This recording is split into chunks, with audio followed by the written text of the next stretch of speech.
In this video, I will explain you the American War of Independence, how America got independence from Britain, as America was a colony of Britain. So that I will explain you in this chapter. What were the causes, and what were the revolt, how the people participated in the revolt to get the independence. That I will explain you in this video. So here with your paragraph. In the history of the modern world, the American War of Independence, that is 1776, occupies a very important place. So it was the year 1776 when the American War of Independence happened. For the independence, for the fight of independence, the people came out. It was the first organized political revolution. So when we talk about organized political revolution, so the people as a leader came out to get the independence in the history of the world, in which people assured their right to rule themselves. So now here we should understand that since American states were the colony of the Britain, so now the people asked from the Britain that they are not ready again to get governed by the Britain, but to rule themselves. They will take all the steps and rule and regulation for their state themselves. That was their demand. It marks the beginning of the revolutionary period in the world. The Americans were the first to revolt against the tyranny and the selfish policy of the imperial Britain. So we should not forget that even we got the independence from the Britain in 1947, and this is 1776. You can understand the year difference. So of course, seeing this year, you can understand they were the first to come out of the tyranny. Tyranny means all those torturous activity which were applied on the colony. So that was a selfish policy, rule and regulation which was only applied for the colony of the Britain. So this rose hopes and aspiration among all nations seeking liberty and freedom around the world. So as America got the independence from the Britain, so same way the country who were under the Britain, under the imperialism of Britain, the colony of the Britain, as for example India, African, some of the countries of the African, some of the Asian countries, so they also got inspired that as America can get independence from the Britain, so why not we people can get. So was also the Indian got aspired. Now coming to the colonies of European power in America, in the 17th century, France, Holland, Spain and England had established their respective colonies. So earlier in these centuries, 17th century, that means 1600 onward. Okay, so during that time the king used to sponsor, they used to invest money, and they send the people to the far off land, and if they get the benefit, they make slowly they make the colony. As East India Company, the British came to India as a just for the trade business, and they later on became the powerful company over there and started ruling over here. So this was the policy here. So France, Holland, Spain and England had established their respective colony in the North America. So when you will see the map of the North America, these are the colonies, especially the coastal area, because this is your Atlantic Ocean, and here this side is your Britain. So what happened, the Britain people, they made the colony, these 13 states became the colony of the Britain. So they had to work for Britain, they had no independence, so everything was monopolized and controlled by the Parliament of the Britain. So this is what given here. By the mid 18th century, people from Britain had formed 13 colonies. So those people who settled there, they came out of Britain and they started living their life. They settled in these colonies. They were the British people only, but since they led their life for long years, so now they called themselves as Americans only. This is what given here. So people from Britain had settled and formed 13 colonies along the Atlantic coast of North America. These 13 colonies had developed into prosperous agricultural settlement, mainly in the south, with some prosperous but flourishing industry in the north. So in this 13th state, some of the state in the north, they were good for industry, and the south states, they were good for the agricultural production. So they had a different source of economic resources. So this is what the Britain was using it as a colony. Each colony had its own local council elected by the people of the colony. So they also had a governance. Okay, so the local council means group of people locally elected. Okay, this was not done by the British people, elected by the people of the colony, but the governor of the colony, but the leader of the colony was appointed by the British government. So this was a person, governor was a person appointed by the British, and they directly controlled through the governor the colony. The British government did not interfere in the administration of these far off colonies. So here there was nothing to do what is going on in the colony. The British had no concern. They had only concern with the taxes, the money they should get from the colony. The local council levied taxes and looked after administration, but the colonies had no representative in the parliament. So this is what given here. You should understand that all the taxes were given, the money was paid, but the representation in the British parliament, though as the British was saying that this is a colony of mother country Britain, these are all the states of the mother country Britain, but they had no representation, so that was also hampering the British parliament. The British navy had protected the colonies from the attack of the Dutch, Spanish, French. So what happened here, these areas, so since they were always with having the fear of attack by the other countries also, like France, Dutch and Spain, so the British tried to protect them because they assured there that we are the master, we will take care for. So here this is what given, and the British navy had protected the colonies. Okay, now after the Treaty of Paris, which removed French control over Canada, the colonies got apprehension and could seriously think of gaining independence. So earlier France also took very active step, and they were also they also actively participated in the worldwide conquering. Okay, now let's look at the cause of the war. What were the major reason for the cause of the war? Though these 13 colonies enjoyed the self government in internal administration, so I have explained you about the internal administration, that local council was elected and that was being controlled locally. Trade and commerce were the fully under the control of the British parliament. So all the administrative power was though with the local people, but this economic, that is the trade and commerce, was controlled by the British parliament. Navigation act were passed, giving Britain practical monopoly over the colonial commerce. This navigation act is an act, this is a legal permission given by the British. Okay, so this is what practical monopoly, that they can have the business with these states. No states will say no for the business. So this is what wherever, whichever state the Britain would like, in whichever field, whichever material, they can have a trade business with this, all with these states. So no foreign vessel was allowed to enter the colonial part. So monopoly means here that only Britain can have the trade business with these colonies. No other state, no other outsiders like France or the Dutch or Spain can't have any trade relation with these colonies of the America. So this was a navigation act. Okay, now the colonies were not allowed to use non-British ship for trading purpose. Now if these state had to import or export any of the material resources, so they cannot use the Spain ship or the French made ship, they had only to use only the British ship, so they can't use. Now what were the areas the things were being exported? Sugar, tobacco and ginger on their way to Europe from colonies had to pass through the British port, paying custom duty. So these item has to be exported to the worldwide. Okay, Europe, like sugar, tobacco, ginger. So these states, they were exporting, but they had to use the British port nearby, and through that port only they will move further. So that port, British port, was used to take the custom duty. This is what given, you had to pass through the British port. Things brought from other countries was now that is also given here, what problem they were. So that things brought from other countries were heavily taxed. So import and export, both places, they had to give the money. In fact, the things which were brought from outside to the state, that was also heavily taxed. The Molasses Act, molasses is a sweetener, which is that is a sweet juice of the raw sugar made, that we are applying on the cake and other things. So that was heavy in demand, so that people were using.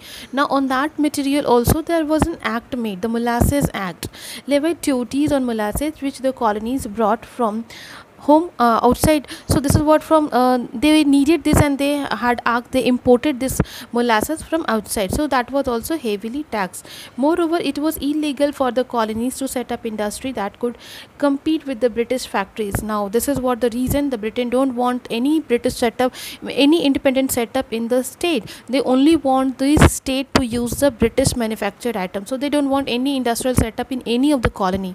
This is what given here. Moreover, it was illegal if any person want to set up factory, that was not permitted. One of the main grievances of the American colonies developed on account of the colonial trade policy of the mother country. These are all were the grievances, economic grievances, which the people were suffering and facing. Coming to the next paragraph, to prevent smuggling, commanders of armed vessels stationed along the American coast were empowered to search any merchant ship approaching the colonial port and see it on the suspicion that it was carrying smuggled goods. So now one thing is to understand, no person can just hiding and do any such kind of business. That is called smuggling. Illegally, if you are doing any such business which is not permitted, that is called smuggling. To stop smuggling, also there were certain vessels. The ships were allotted with the army so that they may not do any such kind of import and export without the permission of the Britain. Now the British government considered the colonies as a perpetual source of wealth. Now always Britain, the colonies, wherever the colony they have made, that was understood as the part of their mother country, so that was a source of wealth. They imposed new taxes on colonies whenever they needed extra money. So whenever there was a scarcity of money, they tried to get those money from these colony in any matter, in anyhow, in any areas. So Britain participation in the European wars had exhausted her resources. So Britain earlier had already been facing the wars here and there. So wherever the colony, there was also revolt and all. So everywhere, and we know in the war, to fight a battle, there is lots of money being used.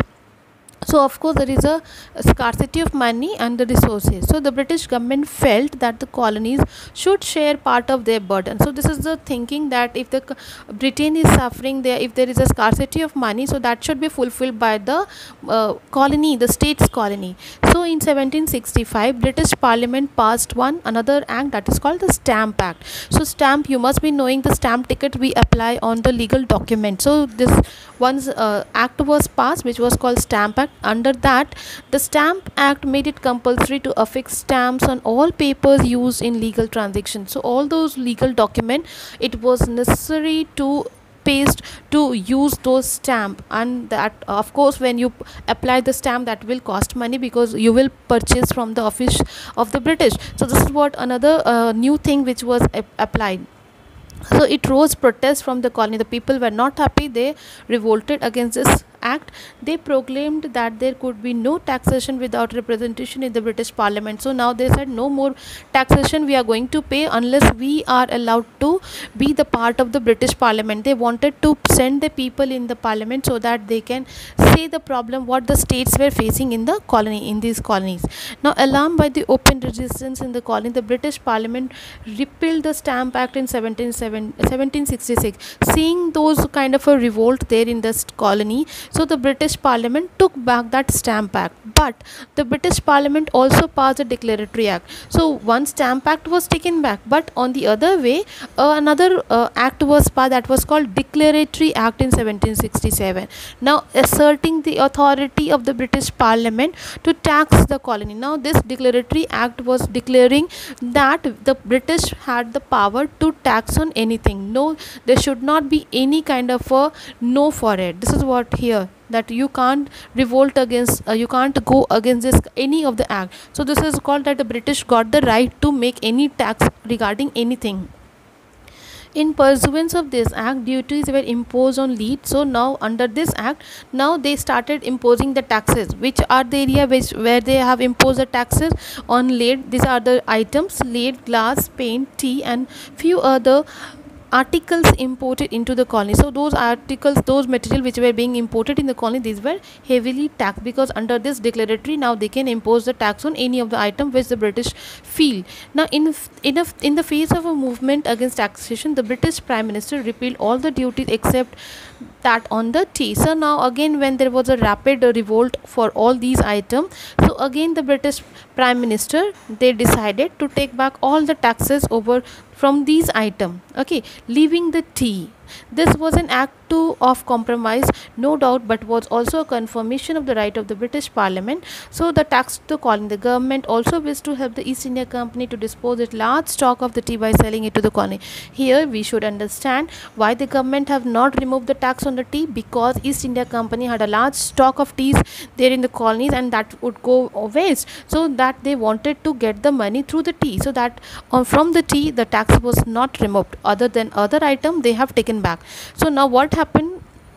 The most famous of all the anti-British protest of the settler is known as a history as the Boston Tea Party in 1773. What happened here? A ship of East India Company carrying tea reached the port of Boston in Massachusetts. So what happened here? You can see the picture here. The ship is carrying the tea. So this came, as it came to the colony in the Boston. So a band of red Indians. So this is what again, red Indians are the native citizen of the native people. Okay, so Boston citizens, so they were the Boston people who were the revolting. So they came disguised as a red Indian. Disguise means they just had a feature of red Indians. They had a makeover. They appeared like red Indians to board, that means to put down those loaded item cartoon, but instead of unloading, they threw in the sea. So this is what disguised as red Indian boarded the vessel and threw the crates of tea into the sea. So they, instead of unloading, they started throwing in the sea. The Boston Tea Party, as the incident is resulted in an open hostility between the settlers and the British Parliament.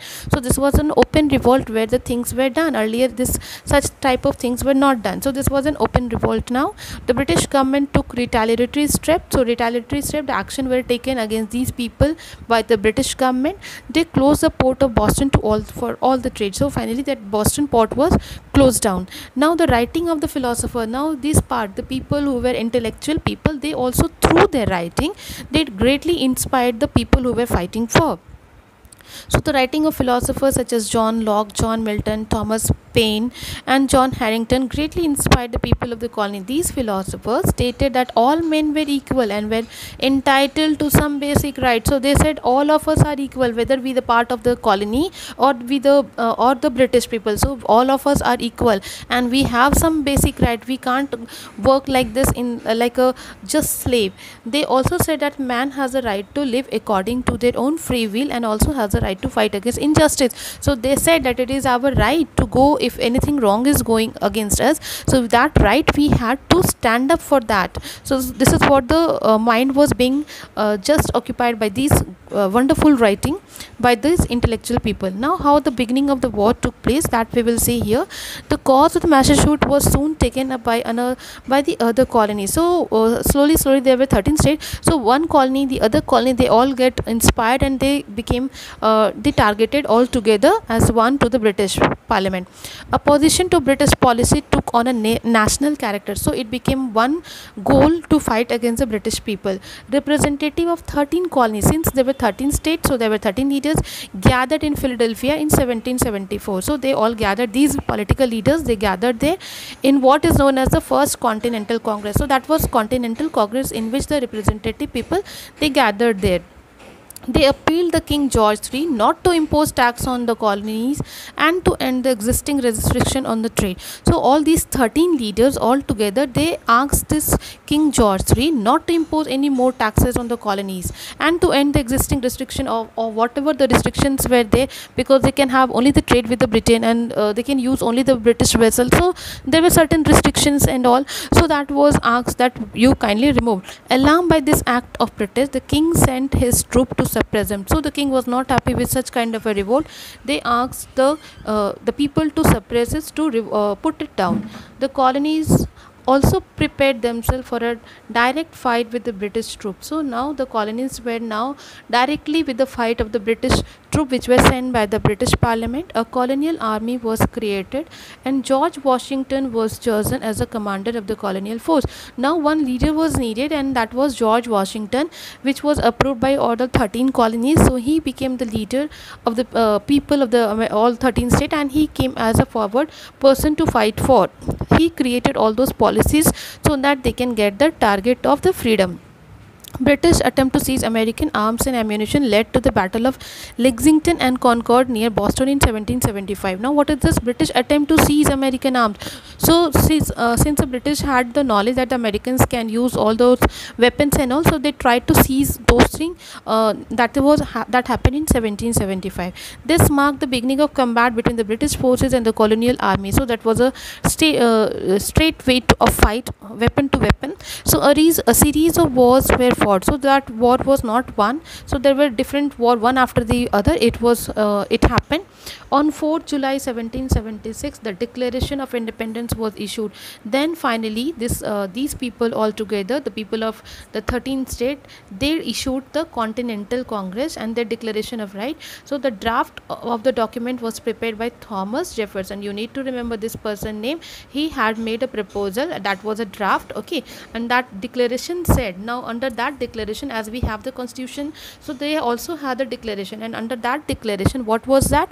All men are created equal. So it is said that all the people are equal, that they are endowed with their creator with certain inalienable rights, that among these are life, liberty, and the pursuit of happiness. So according to this, they are trying to reveal that all the men are equal, and they have, since they are born free, so they have their life, they have the freedom to live their life happily, and having the pursuit of liberty and other things they should have in their life. It also asserted the right of the people to form their own government, and they also stressed under this declaration that they have the right to make their own government. As the English government refused to respect these rights, the people started the war of independence. So but this declaration of right, it was refused by the British people. So then they finally the war was now commonly applied. The war of independence witnessed many battles. So again, there was a series of battles such as the Battle of Trenton, Battle of Bunker Hill, and the Battle of Long Island. European powers such as France and Spain also joined the war. So we have studied in the last chapter how France was also involved in fighting war and battle with the American, helping the American people. So here, this is what here Spain and the France came together to help the states of the Americans. Now the English commander John Burgoyne surrendered to the colonial force at Saratoga, that is 1777. Finally, the commander surrendered. The victory of Saratoga prompted France to join the war of favor to the colonies. The French government officially recognized American independence and declared war on Great Britain.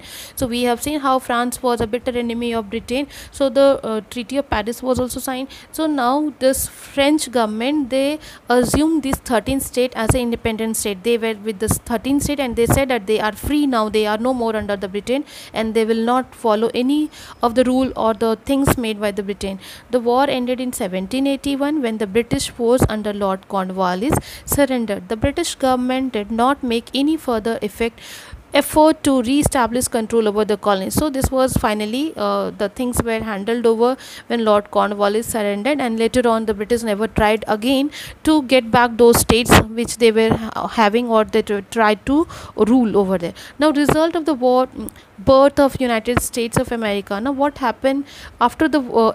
What were the new things which came in the limelight? Number one, the war of independence came to an end with the signing of peace treaty of Paris. Since France was involved, so the treaty was signed in the Paris. Britain recognized independence of 13 colonies. Now under that agreement, the Britain had to finally accept these 13 in a state as an independent state, which merged to form United States. So later on, these 13 states again became the part of the United States, which we call USA.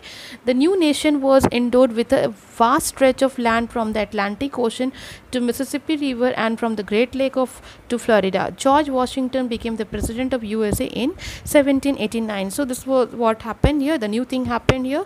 These are the areas geographically it was compiled and assumed that it is a free state, and George Washington became the first president of USA in 1789. Number two, in 1789, the national government of United States of America adopted a republic constitution. So now they had a republic constitution, the new thing for them. So they made the rule and regulation for themselves. The Bill of Right guaranteed. Now there was a right bill there, and under that right, it guaranteed the citizen of USA the right of freedom. So they have said that under this act or this bill, all the citizens they have the freedom of speech, press, religion, and justice. So these area they have the right to live their life accordingly. The American government was to be headed by the elected president, and the government, the person who has to lead this government was the president, which will be chosen by the people. Number 3, the American Revolution inspired men and women of other nations who wanted to be free from oppression. So this those things which were happening in America, the other world, the people were also watching it, and they were inspired. They also wanted to get the freedom. So this was a very great feeling of nationalism which was going on worldwide. Thus it sowed the seed of revolution, especially in the France. So in the France also there was it happened. It may be said that the American Revolution brought a great social and intellectual awakening among the people of Europe. So this is the new thing which happened in the Europe and the Asia. Later on, the thing passed. Number 4, state interference in the colony country's economy was minimized. The government encouraged and supported the private enterprise. So here, the private enterprise got the maximum the freedom to work for. That is what given. A country's economy was minimized. Here, the state, the government authority over the company or any kind of firm, that was minimum, and the person who were the company, the private institution, they got enough of freedom to work for. These are the 4 important significant or important point which came after the United States of America, which came forward as a USA. So go through the chapter, read it, and go through the question answer, find out. Thank you.